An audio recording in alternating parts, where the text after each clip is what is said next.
Okay, so slavery and rising sectionalism. This is definitely the 1850s. It actually starts in the late 1840s, but certainly by 1850, when we get the big compromise of 1850, things are beginning to build to a head. So that's a big part of why, in the question that I ask you to list the top 5 things that you think led to the Civil War that occurred in the 50s, and then the next 5 things and why you didn't think they were as instrumental as the top 5.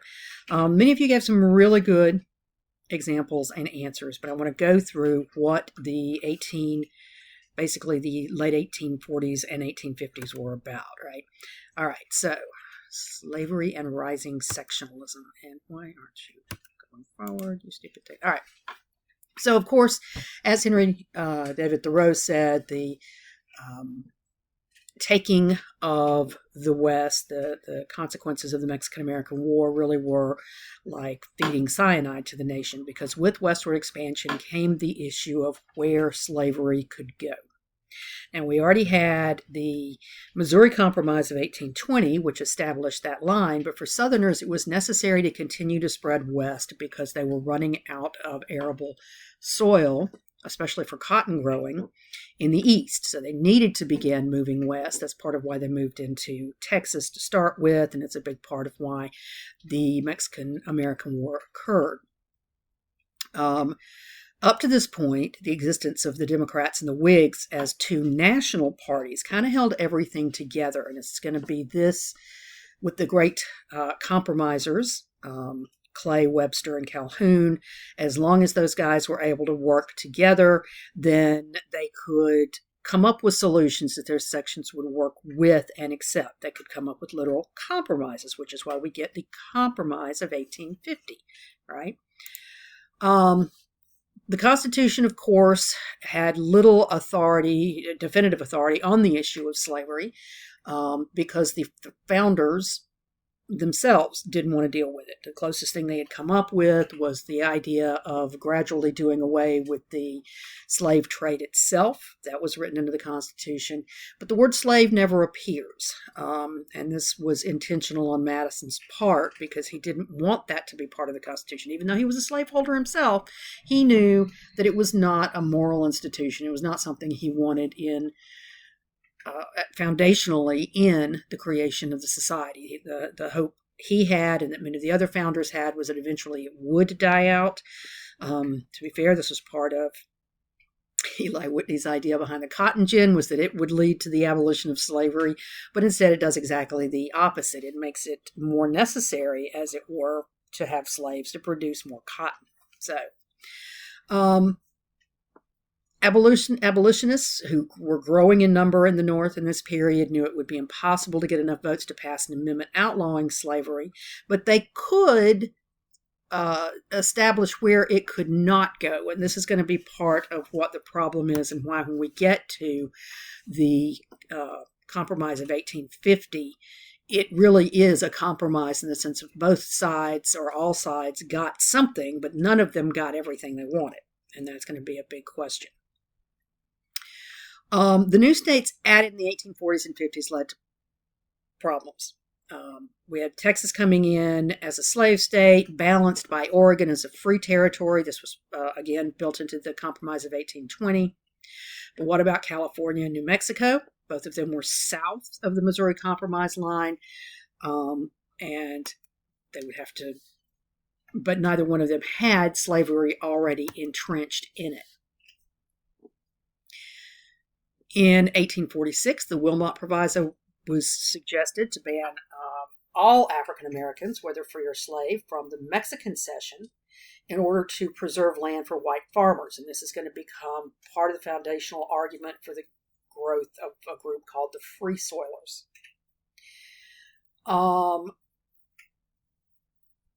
It did not pass Congress, but it does bring sharply into focus the debate itself and, as I said, the creation of the Free Soil Party.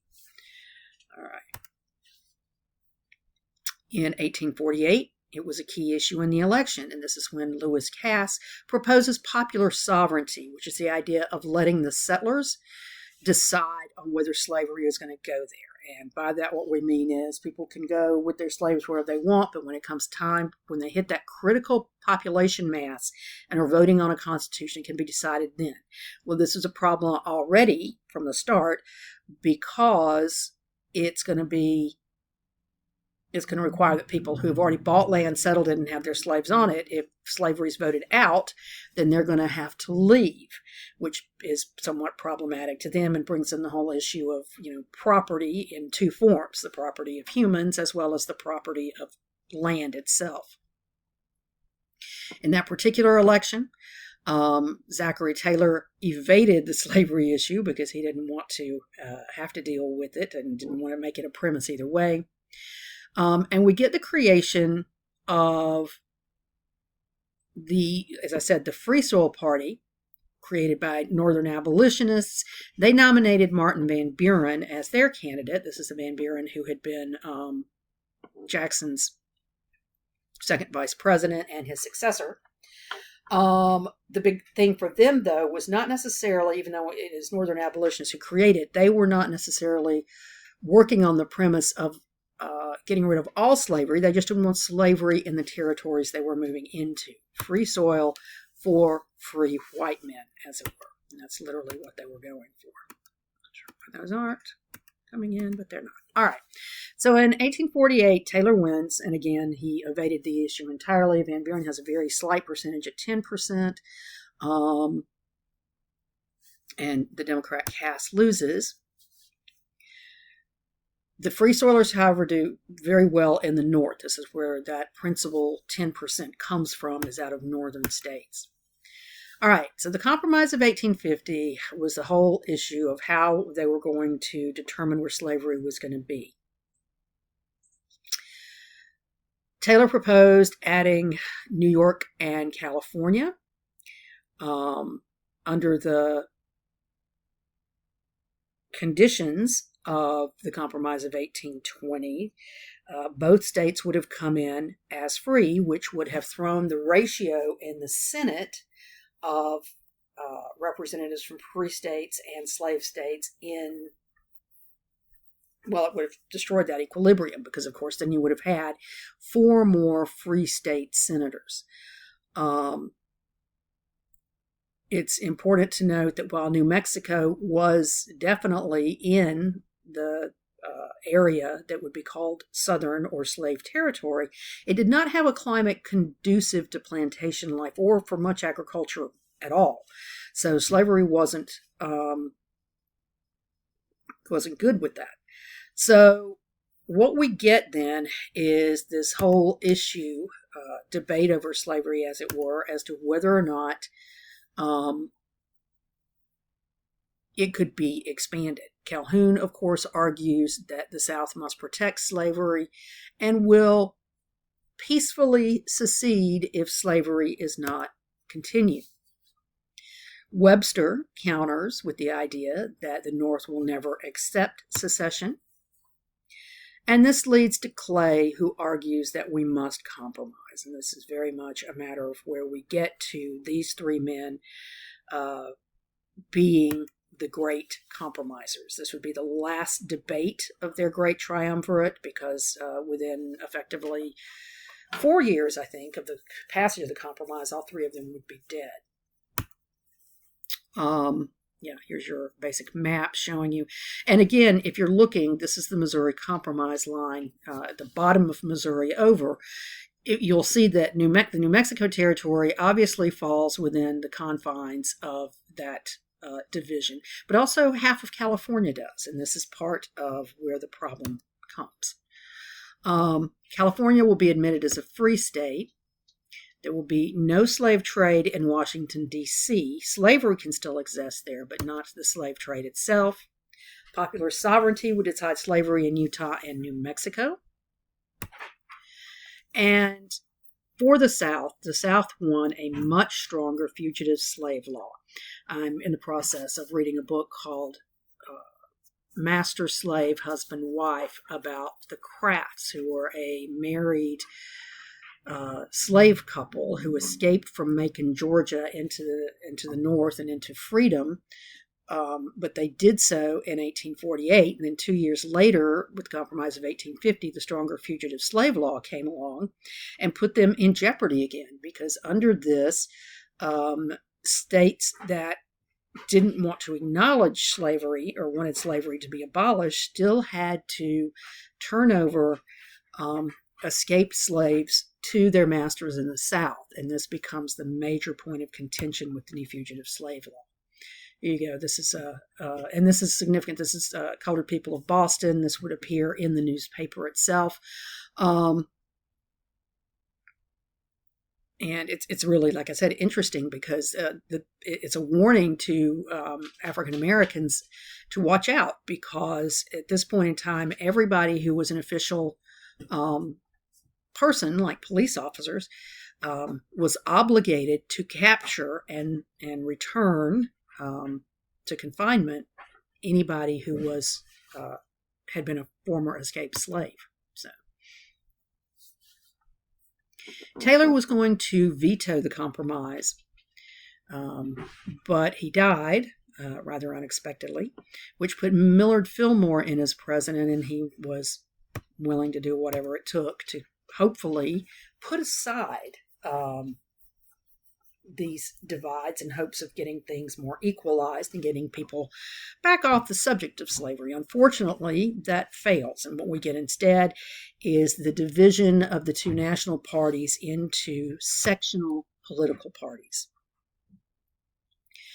The election of 1852 sees the Whigs nominate Winfield Scott, because again, Taylor had won in 48, but he died. Fillmore was not popular enough to win the nomination for the Whigs. Trying to avoid the issue of slavery, the Whigs had a very difficult problem finding an issue that they could use as an overwhelming issue to bring the country together. Democrats nominated Franklin Pierce, claimed credit for national prosperity, and promised to defend the Compromise of 1850 in hopes of keeping people in the North and the South, but particularly the South, voting for them. And so it is with this that the Whigs are going to win, the Democrats are going to win. Sorry, Pierce is going to win, because again, it is a matter of let's just try to hold the country together.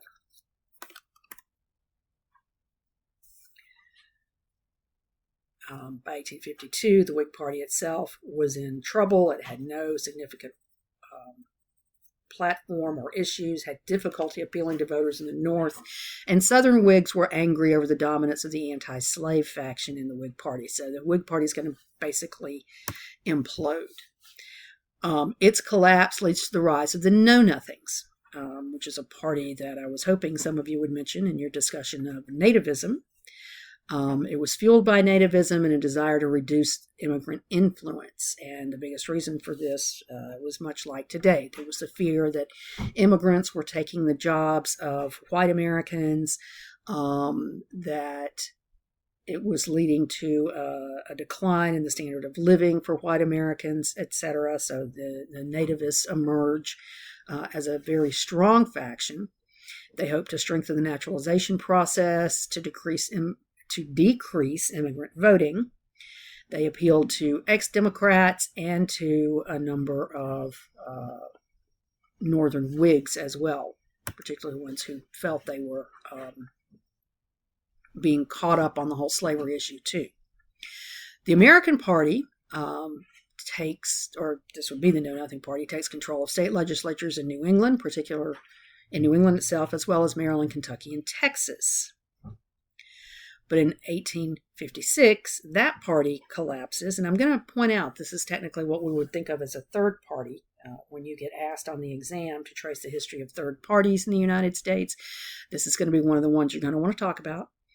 By 1856, they collapsed due to a lack of experienced leadership and had problems winning anything other than the select northern states.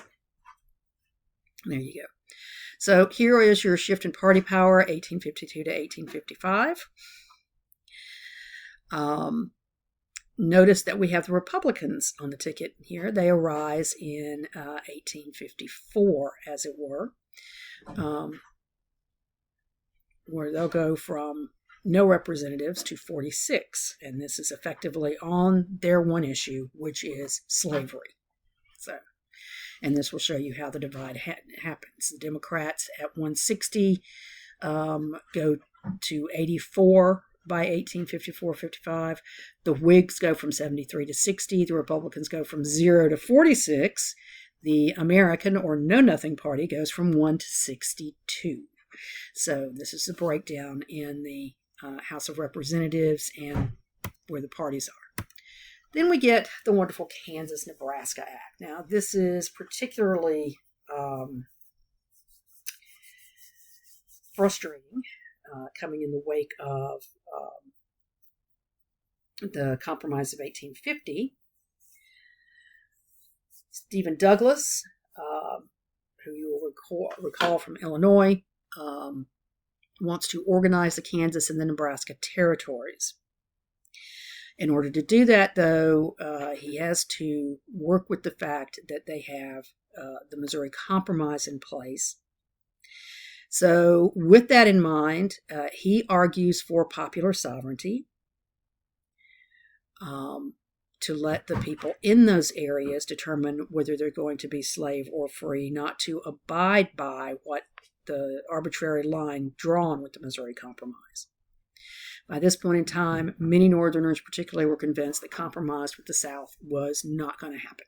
So, and again, this is only 4 years after the Compromise of 1850.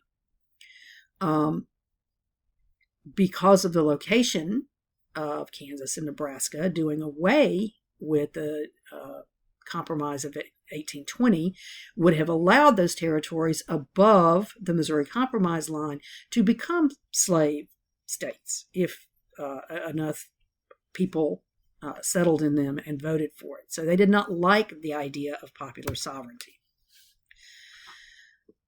The Kansas-Nebraska Act, though, is going to basically intensify the issue of slavery and really, really bring it to a head. So Whigs, Northern Democrats, Free Soilers formed together to create the Republican Party. It did originally, in 1854, have a few people below the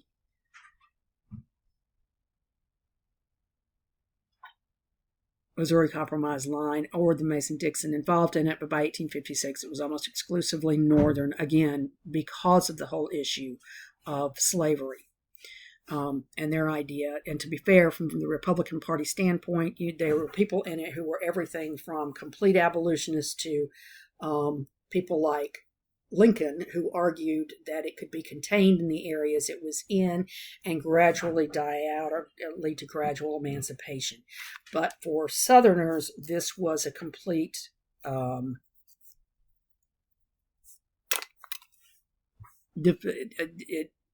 it threatened their way of life all the way down the line.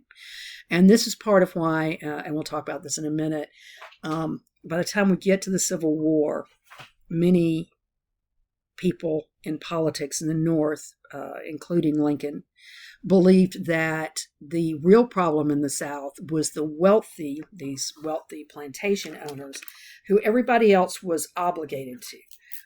If you lived in the South, as I've mentioned before, you were protected by, under the control of, even if you were not a slave, of the rich plantation owners, because in these large rural areas, they're the ones who had access to doctors and aid of any kind. So if you were a poor Southerner living near a plantation and you needed a doctor or you needed help with anything, you went to the plantation owner. They were basically like medieval lords of the manor. And through this relationship of aid, of reciprocity, as someone who took aid from a plantation owner in any capacity, you in turn voted the way they wanted you to vote on things, or you bought into their line about things like how if slavery were abolished, it was going to destroy the Southern society itself. It was going to lead to misogyny or miscegenation, the idea that people of different races could have relationships with each other. It was going to lead to complete destruction of the world as they knew it. And to be fair, after the Civil War, it really kind of does. But the long-term consequences of this, though, are that the Republican Party, with its argument for slow abolition, even with that, and buying out slaves, is going to be deemed foundationally unsupportable by most Southerners. They don't want to have anything to do with it. So, for the Whig people in the South, many of them would defect to the Democratic Party, which would make it almost an exclusively Southern party. So what we see here then is the breakup of these national parties that had kind of held things together into regional parties. The Republican Party appealed to Northerners because it believed in free soil, fought against what many called the slave power, which would have been the balance of power in the Senate. It vowed to protect free white workers and boost the economy. And it was made up of seasoned politicians who effectively knew how to campaign and how to appeal to people. So this is a big part of how the Republican Party emerges as a substantial third party, particularly in the North. All right, so here we go. Let's see. Yeah, this is look here. You can see in 1848, both parties have national appeal. You've got Florida, Georgia, and Louisiana who voted Whig, as well as Kentucky, Tennessee, and North Carolina. And then you have South Carolina, Alabama, Mississippi, Arkansas, and Missouri who all voted for Democrats. So you see a nice split in who voted Whig, who voted Democratic. 1852, however, the Democrats have a substantial majority with only Tennessee and Kentucky going with the Whigs. By 1856, you can see that Republicans have emerged, and they definitely carry the North, while the Democrats, with Buchanan, carry the majority of the South, right? And then the American Party, as we said before, pretty much only carries Maryland, and that's because it's on the decline. And then by 1860, definitely when we have four parties, the Republican Party definitely carries the North as well as California and Oregon. The Southern Democratic Party carries the hardcore South, with the Constitutional Union Party carrying literally the borderland states, Kentucky, Virginia, and Tennessee, the areas where the lines are going to be drawn between the Confederacy and the Union. And then Northern Democrats, very small, only carry Missouri. So by then, four parties.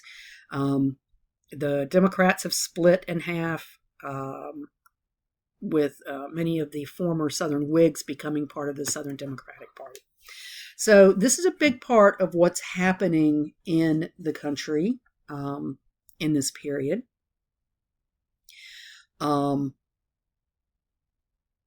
Up until effectively 1856, the national parties, the Whigs and the Democrats, could hold things together. But by the time we get to what is called the crisis period of the 1850s, 1856 to 60, we have now replaced, or those national parties have split. And this is substantially because of the issue of slavery. That is going to be the main point of contention. So, all right. So I'm going to pause for a second and switch this. And so here we are in the actual critical period, 56 to 60. And this is when a lot of the things that we talked about in the lists of 5 most important and 5 maybe not quite so important things that lead to the Civil War occur. Many of them are in this period from 56 to 60. So, all right. That's your warm-up. This is what we refer to as the irreconcilable period, particularly because it is very much sectional at this point in time. James Buchanan as the president further exacerbates it. So, 48, this is your, 54. All right. Dred Scott, 1857, which some of you mentioned, the Compton controversy over what was the legitimate constitution of Kansas, 1857. The Lincoln-Douglas debates, 1858. John Brown's raid on Harper's Ferry, 1859. The book, The Impending Crisis, and then Lincoln's election in 1860. Now, as I told you before, we weren't going into 1860 because I didn't want you going with that. In 1852, though, we get one of the most polarizing pieces of literature written in this period, Harriet Beecher Stowe's Uncle Tom's Cabin. And as I mentioned in some of my questions to you in the discussion, this is a particularly interesting account because Harriet Beecher Stowe herself had never actually been to the South. She didn't see very much at all of what slavery was really like. Speculation is that she actually interviewed a couple of people, former slaves, who told her some of the things that occurred in her book. But for the most part, it is definitely fiction. And while I'm not going to say it was propagandist, I am going to say that it was definitely polarizing for people in the North, and it becomes a very important book. It gets serialized, which means it is published in sections in magazines to encourage people to buy the magazine every month to read that. And that's part of how it becomes a turning point. It is to possibly the American Civil War what Thomas Paine's Common Sense was to the American Revolution. It's that document that reaches to the average person, even those people who formerly didn't want to think about slavery or didn't have enough knowledge of it or understanding of it to feel like they had an opinion. This is where it begins to mobilize them against slavery. This is one of my favorite Lincoln quotes. When he met Harriet Beecher Stowe in 1861, Lincoln's comment was, "So you're the little woman who wrote the book that made this great war." Certainly an attribution to the power of her book to swing the opinions of many people who hadn't been into it before. And then Bleeding Kansas. A lot of you did bring this into your top 5. I would think of it as a top 5, and I think of the consequences of the Kansas-Nebraska Act, the mini Civil War in Kansas, as maybe a starter war for the Civil War. Certainly it was a place where we saw the Civil War in a microcosm before the actual Civil War itself started. And it is what happened because of popular sovereignty. The vote to determine whether Kansas was going to be a slave or a free state literally turned into a small-scale civil war. For the Republicans, it was a great piece of, it was a great thing to use as propaganda to support their anti-slavery cause, because for them, it would become not just an issue of slavery, but just the intensity of the whole issue that would lead to this horrific violence. What effectively happens is that pro-slavery residents, people who brought their slaves into Kansas, created the first territorial legislature, and they wrote a document protecting slavery. Free Soilers created a rival territorial government that President Pierce did not recognize. And this is part of where we get into the problems therein. So you've got two territorial legislatures with two different agendas and backed by two different factions. And this is the Kansas territory right there. You see the Indian Reserve, which will eventually become Oklahoma. And you see the big Nebraska territory above it, which will become Nebraska and parts of North and South Dakota. But the Kansas territory situated there in the middle is the area of contention. So, Free Soilers from Kansas voted against slavery in what was supposed to be the big convention. And of course, thousands of pro-slavery Missouri residents crossed into Kansas and voted for slavery, even though technically they should not have been allowed to. Of course, this was a time when it was a little harder to prove where you were from. They didn't have to have documents stating precisely where they lived and show up at precisely the specific polling places. So this is a big part of where the trouble begins. The vote revealed a pro-slavery victory, but a big part of that, of course, was because all of those people who were not residents of Kansas were crossing the border and voting. And many of the free soilers knew this.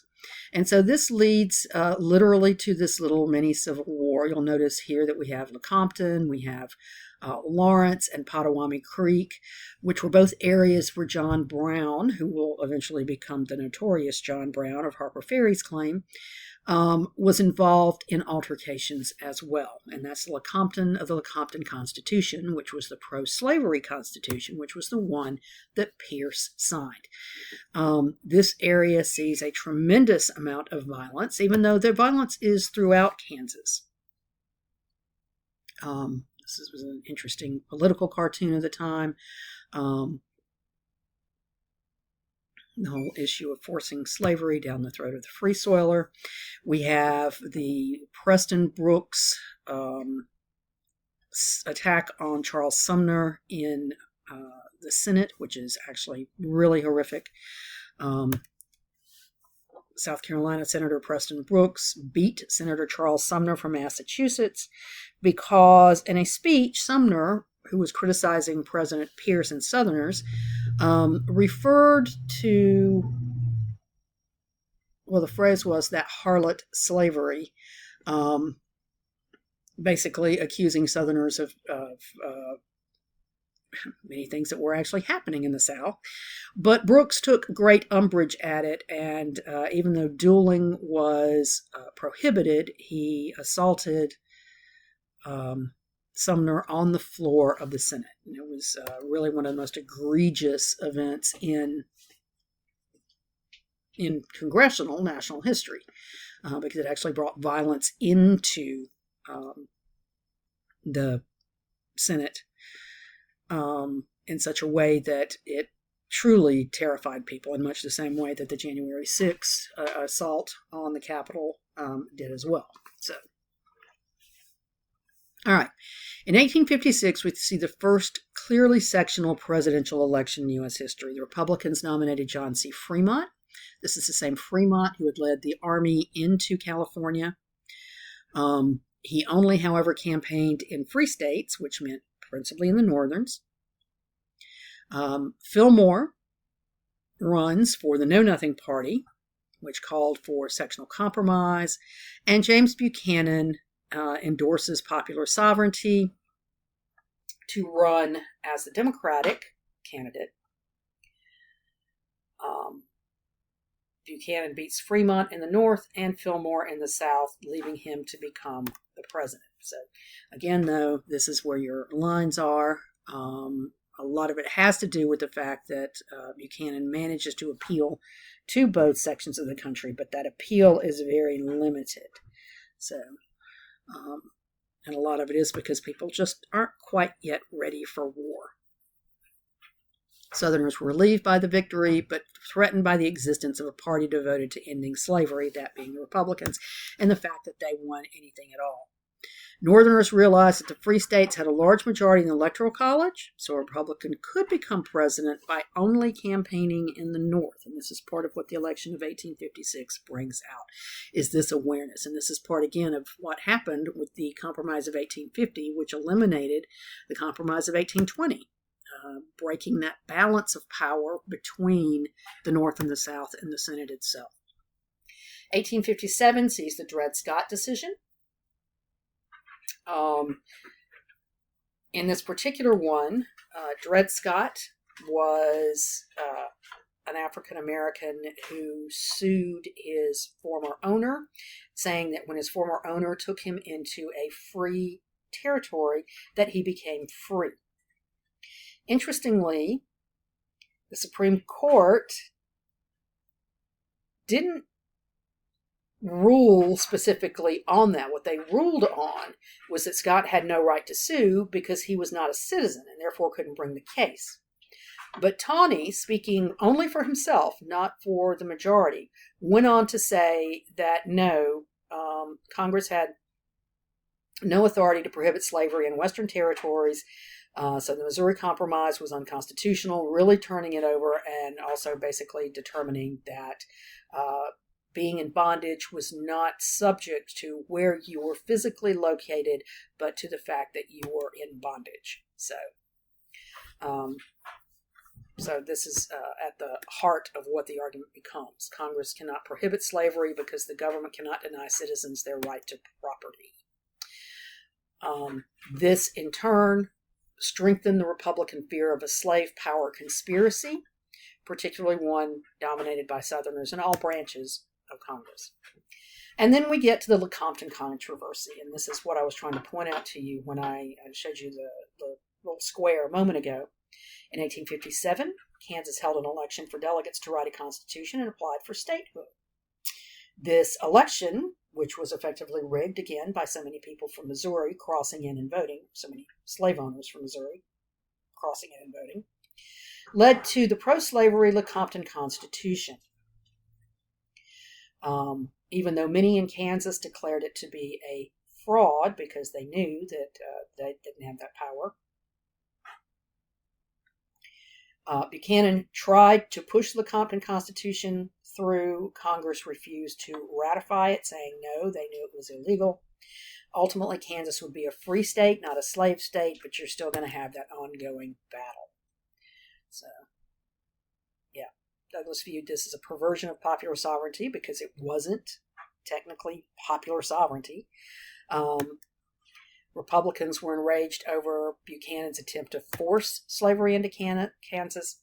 The outcome of this would be, among other things, the Lincoln-Douglas debates. Now, we remember Lincoln from his time as a representative from Illinois, serving in the House of Representatives, when he gave the infamous spot speech, demanding that President Polk show him the spot upon which American blood was shed on American soil, because it wasn't. In 1858, he was running for Senate against Douglas, and he made his position known by following Douglas around from place to place and challenging him to debates, which Douglas eventually would start to take. And in these debates, the issue of slavery would always come up, and it would always be Lincoln arguing against popular sovereignty and using the Lecompton situation as an example. For him, it was wrong because it supported the spread of slavery. His argument, and let's be very sure we're clear on this, is it was an acceptable evil in the South, but it must be kept out of territories where slavery is not protected by the Constitution. So he's arguing for one of the first uses of the word containment. We want to contain slavery where it is, not to allow it to spread. If you take US 2 or World Civ 2, you'll hear the use of the word containment again, because in the post-World War II period, containment becomes the idea behind stopping the spread of communism, allowing it to remain where it is, to contain it, not allowing it to expand outside of that. And the guys who used it for that took it from Lincoln's actual idea of containment. Douglas accused Lincoln of favoring racial equality and a radical plan to extinguish slavery that would force the U.S. into a civil war.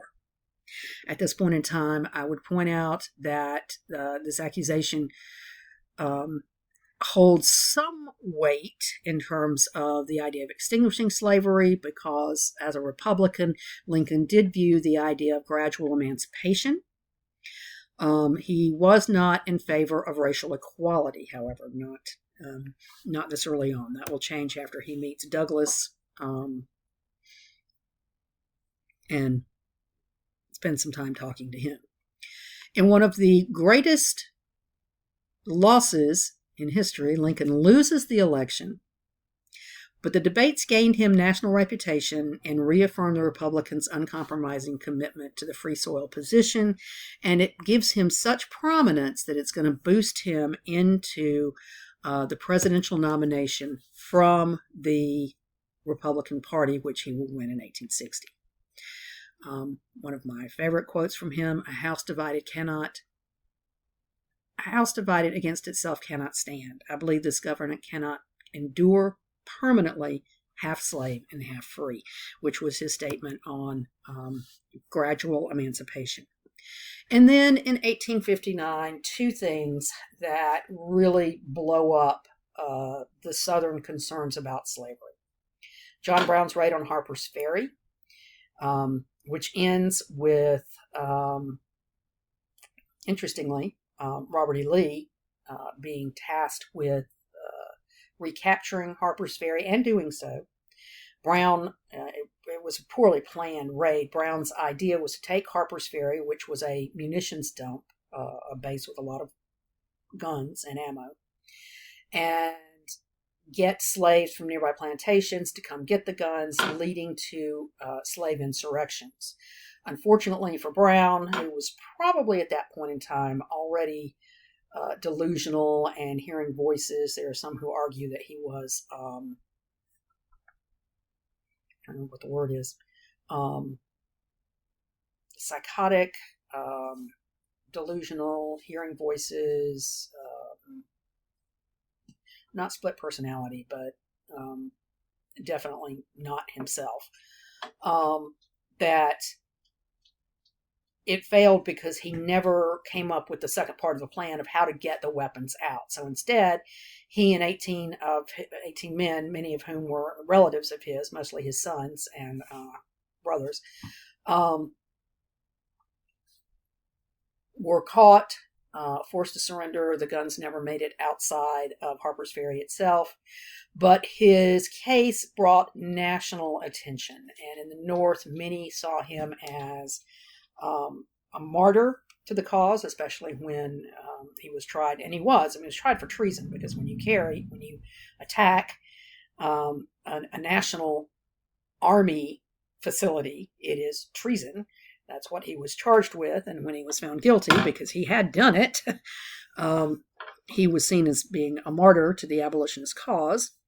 In the South, however, it literally became the manifestation of one of the South's biggest fears, the fear that had been going on since the early 1800s with Gabriel's Revolt and the Stono Rebellion in the 1700s and Prosper's Rebellion, etc. This whole idea of this horrific revolt that would lead to the killing of white families, white people, the destruction of property, etc., or a slavery law. So, John Brown, there you go. Northern martyr, Southern villain.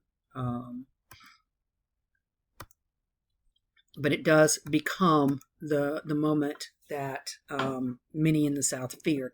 The second big thing from 59 was Hinton Helper's impending crisis of the South, where he argues that slavery actually hurt the average white Southerner because the average white Southerner can't afford slaves, which is true.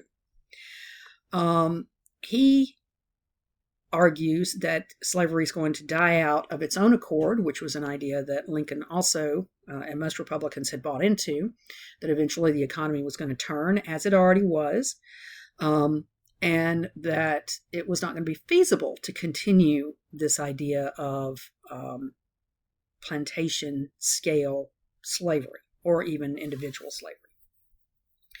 Wealthy Southerners, however, saw this as a plot particularly to get the common people of the South, the middle-class farmers and the poor, to turn against them.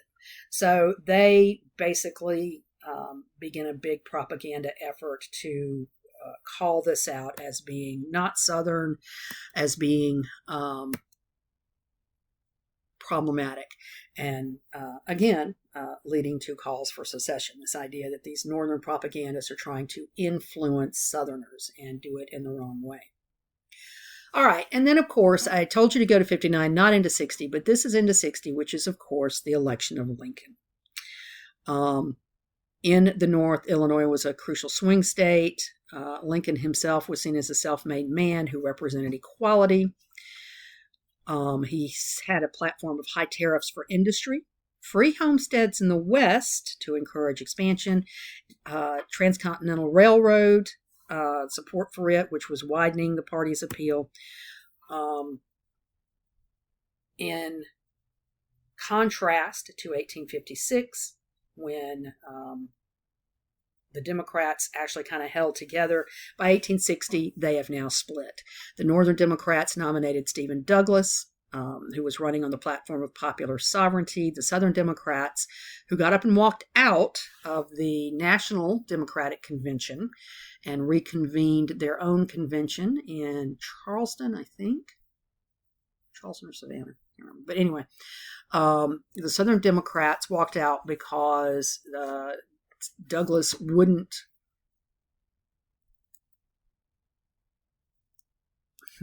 while he advocated popular sovereignty for the new areas, he would not promise continuing support for slavery where it already existed everywhere else. So this became problematic for them, which is why they walked out and they nominate John Breckinridge, who swore to protect slavery in the West and where it was already standing. Ex-Whigs and Know-Nothings formed the Constitutional Union Party, which ran, of course, on the idea of keeping the Union together, or a compromise platform. It is not going to do very well, other than, again, in the border states of the South. So you get 4 nominees running, Republicans and Douglas Democrats, who are running in the North, and Southern Rights Democrats and Constitutional Unionists running in the South, basically. So in the North, it's Lincoln versus Douglas. In the South, it's Breckinridge versus Bell. In the election, Lincoln carries enough electoral votes to carry the country, even though the Southern Breckinridge wins predominantly in the South, again, with only the Constitutional Union Party carrying the border states, and Douglas himself literally only carrying Missouri. So the South immediately launched a campaign for secession because they do not trust anything that the Republicans have to say. So no matter how you look at it, it is important to understand that the most significant cause of the Civil War was slavery. If you have someone who wants to argue with you states' rights, what they really mean is a state's rights to have slaves. That's what it is. There's not any other way around this. It divides the country economically. It divides the country politically. It creates 2 irreconcilable factions, and it all has to do with the spread. It starts with the spread of slavery, but eventually comes down to protecting even slavery where it is. The North and the South argued for 2 very different ideals of liberty and independence, but by the 1850s, sectional ideologies made any form of compromise literally impossible. All right. Okay. And that's pretty much the list of things. Many of you did point out some other very good things that did get into that actual list, and I applaud you for those. Lepore had some very interesting ideas as well about the causes therein of the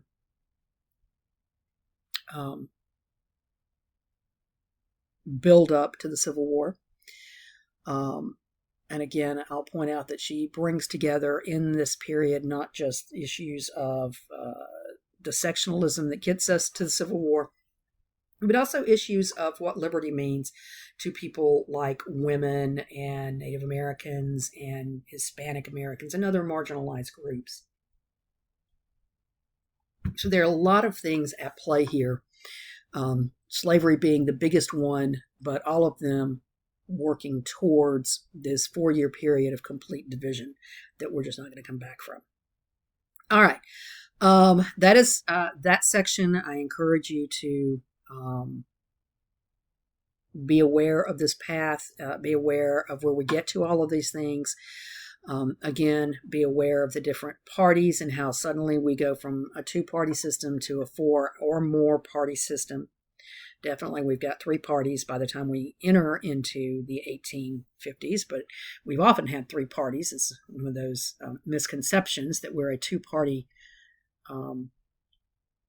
country. We have 2 main parties, but I would point out that within those 2 parties, We almost always have a third party, but what that third party is trying to do is force both of the other two parties into adopting specific positions. And that's a big part of what's going on with this, usually over one or two specific key issues. And you can see that very clearly in the 1850s and definitely by 1856, where the really clear issue is slavery. And it's a matter of how are we going to keep things, how are we going to keep the country together, which obviously we're not. So. All right, with that in mind, reminder that your final project is due next week. So I encourage you to be on top of that. It is worth a big chunk of your grade, 20%. You really need to do well on it. Be sure again to pay attention to the notes I've made for you in your annotated bibliographies. And if you have questions, you need to let me know very, very soon. For this week, you'll have a discussion and a CTE. You may choose which one you want to do. If your grades are such that you think you need to do both, and you need to do both, which means that your top post for your discussion will be due on Thursday and your CTE will be due on Saturday. And you will still have 3 peer comments required between Thursday and Monday. Citation, mandatory, in all of them, top posts, peer comments, CTE, everything. All right, if you have any questions, let me know.